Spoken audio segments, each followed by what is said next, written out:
ایک چڑا درخت پر گھونسلہ بنا کر بڑے مزے سے رہتا تھا۔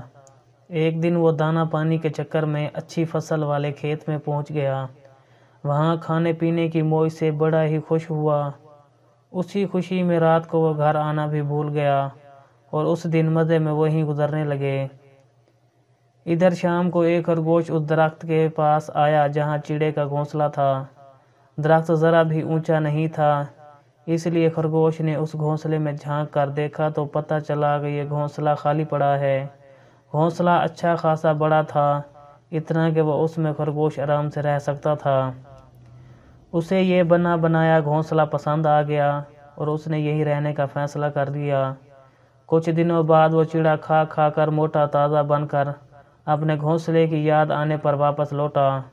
اس نے دیکھا کہ گھونسلے میں خرگوش آرام سے بیٹھا ہوا ہے۔ اسے بڑا غصہ آیا۔ اس نے خرگوش سے کہا، چور کہیں کا میں نہیں تھا تو میرے گھر میں گھس گئے ہو۔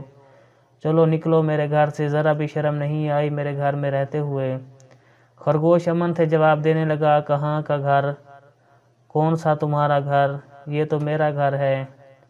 پاگل ہو گئے ہو تم؟ ارے کنواں، تالاب یا درخت ایک بار چھوڑ کر کوئی جاتا ہے تو اپنا حق بھی گنوا دیتا ہے۔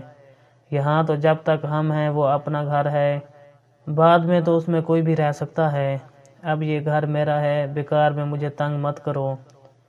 یہ بات سن کر چڑا کہنے لگا، ایسے بحث کرنے سے کچھ حاصل نہیں ہونے والا، کسی ثالث کے پاس چلتے ہیں، وہ جس کے حق میں فیصلہ سنائے گا اسے گھر مل جائے گا۔ اس درخت کے پاس سے ایک دریا بہتا تھا، وہاں پر ایک بڑی سی بلی بیٹھی تھی۔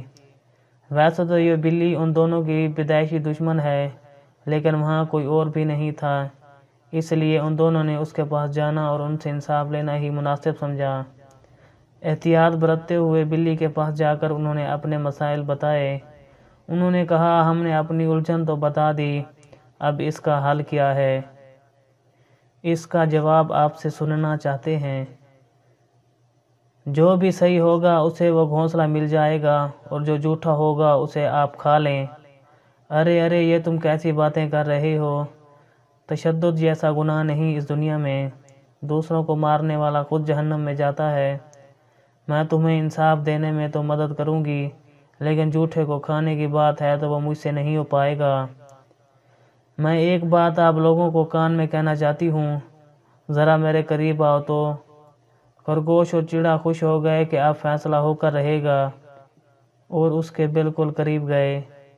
پھر کیا، قریب آئے خرگوش کو پنجے میں پکڑ کر منہ سے چڑے کو نوچ لیا، دونوں کا کام تمام کر دیا۔